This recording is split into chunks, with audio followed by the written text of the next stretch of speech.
The initial details that Caden texted to his family were proven to be false, completely made up. We did find evidence of a single gunshot where Caden left his truck. However, his claims that he had been shot and abducted were quickly disproven. We then learned that he had purchased a bicycle, tent, and camping supplies just prior to him reporting this. Caden simply rode away towards Williston, while the rest of us were left to think the worst, and my team was working in an overdrive to solve this case. Now, to continue the ruse, Caden, who had a handgun with him since the beginning of all of this, chose to shoot himself in the leg, causing a non-life-threatening injury just prior to walking out to the roadway where he would be located by citizens in Williston. There is zero chance that Caden's gunshot wound came from any type of an assailant. Now, many of you have asked, will Caden be facing any charges? What about the taxpayers' cost of this large-scale investigation and search? Trust me, it is on my mind. I can tell you those items are not off the table at this point. That was last week, the Marion County Sheriff down in Florida, quickly becoming one of my favorite sheriffs down there, by the way. And, you know, wondering, are there going to be charges for Caden Speight, who apparently, allegedly, conducted this elaborate hoax, including shooting himself? Well, the verdict is in, and yes, he will be facing charges. Take a look at this. Today, Marion County Sheriff's Office, Major Crimes Detective Jason Williams arrested 17-year-old Caden Speight for presenting false evidence, shooting into a conveyance, making a false report of a crime, and possession of a firearm by a minor. So what's going on here? Let's bring back in our think tank. Daryl Cohen, Meg Strickler, TJ Ward with us.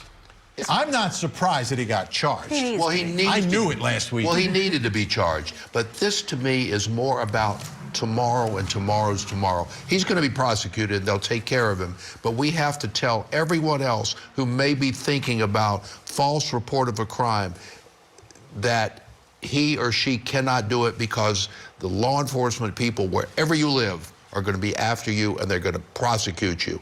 This is unacceptable behavior. Agreed. And he did. I'm really proud of the law enforcement. They took it all very seriously, and it was an Amber Alert and all those other things.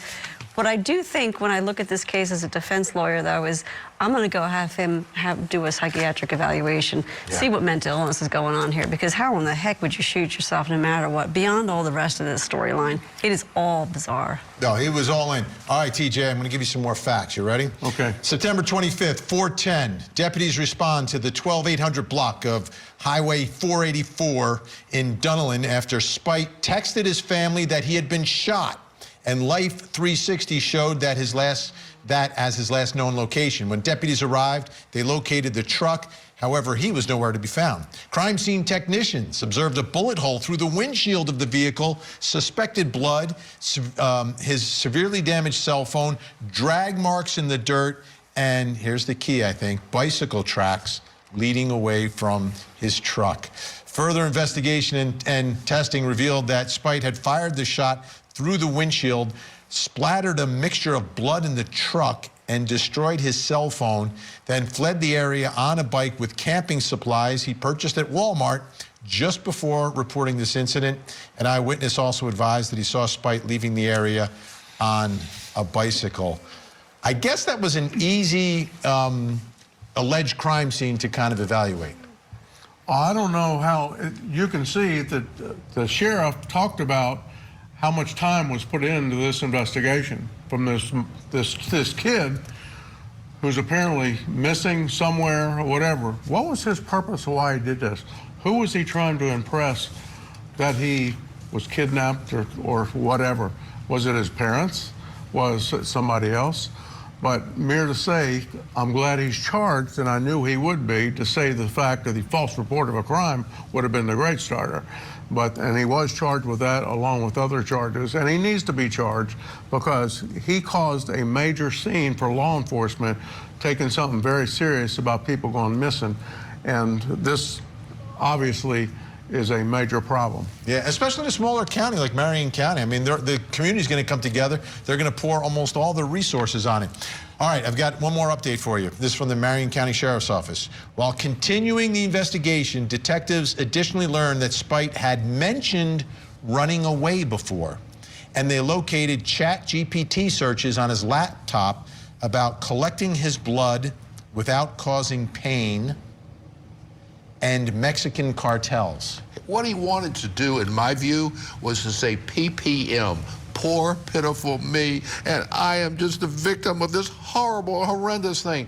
And he had no idea that he was setting off a firestorm for the entire Should we country. investigate what was happening at home? Or maybe there's a reason why he wanted to run away? 400%. I don't know if there was. It will be investigated. He's just 17 years old. It will be looked into as part of the defense, 100%. That's going to be one of the things we argue. Because when he does the eval that has been ordered by his lawyer, they're going to go into his family history. It's what you do. And they'll learn how we got here.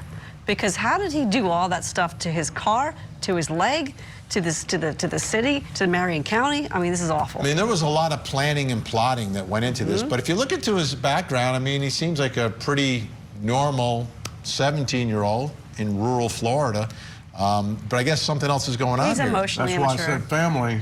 Something was going on with his family. Who was he doing this for? It was probably to get attention from his parents. But this was totally off the wall what he did, going this far and doing what he did, causing law enforcement to have to go through this whole thing, what they had to go through, and spending their time.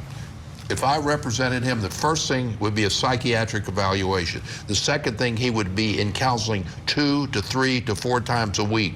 The third thing, he would be doing community service. The fourth thing, he would write an apology letter. He would be doing everything he could that I would force him to do. If he didn't want to do it, he'd then want to Even do it. before any plea or any Absolutely. trial. You do that Immediately. first, and you throw yourself, fall on your sword, throw yourself on the mercy of the court and the state attorney's There's more office. charges. He's criminal damage to property. He shot the car. Yeah. I mean, there's more charges, too. And you can come up possession with. of a gun by a minor, Which is insane. which is another major problem. Yes. Can he be charged with attempted kidnapping of himself? Yeah, right. I mean, come up with a new statute.